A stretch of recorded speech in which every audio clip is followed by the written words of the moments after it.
आता त्यांची उंची वाढलेली आहे, पण अजून ज्या पद्धतीनं बौद्धिक वाढ व्हायला पाहिजे ती झालेली नाही. परंतु शेवटी एक आपण लक्षात घेतलं पाहिजे, उमेदवार म्हणून ते आहेत, ते त्यांच्या जाग्यावर त्यांना ज्या अपेक्षा आहेत, त्यांच्या मागे जी शक्ती आहे त्या शक्तीचा ते वापर करतील. आणि अदृष्ट शक्तीची ताकद किती आहे हे 22 तारखेला सकाळी 11 वाजता कळेल. त्या बाबतीत अधिकचं मला बोलायचं नाही, पण मी आपल्याला एवढं सांगेन की भारतीय जनता पक्षाची महायुती म्हणून आम्ही सगळेजण एकत्र काम करतो. आणि सातारा जिल्ह्यामध्ये खूप चांगलं वातावरण आहे, सांगली जिल्ह्यामध्ये खूप चांगलं वातावरण आहे आणि खूप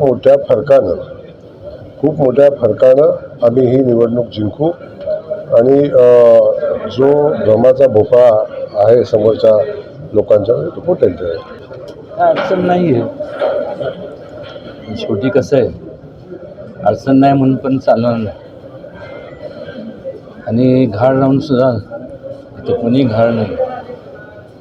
आणि एकंदरीत जर आपण संपूर्ण जर पाहिलं, सर्व आमदार सर्व मंत्री हे एकत्रितपणे एकजुटीने त्यांच्या आपापल्या परीने प्रचारात कार्यरत आहेत. सर्व आमदार सर्व पदाधिकारी, त्यामुळं अडचण शेवटी निवडणुकीत आपण विजय झाला पाहिजे ही प्रत्येकाची भावना असते. त्यामुळं प्रत्येकजण आपापल्या परीने असं म्हणजे मी आपल्याला वस्तुस्थिती सांगतो,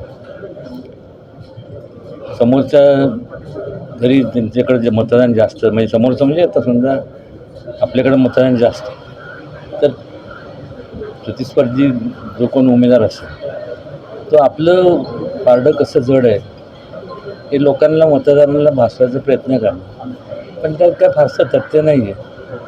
आणि 18 तारखेला जरी मतदान असलं तर मी आज सांगतो की आता हे सर्वच मान्यवर या ठिकाणी आहेत की ती औपचारिकता फक्त डिक्लेरेशनची आहे, नाहीतर निकाल आपले उमेदवार जे आहेत त्यांच्या बाजूनेच लागले.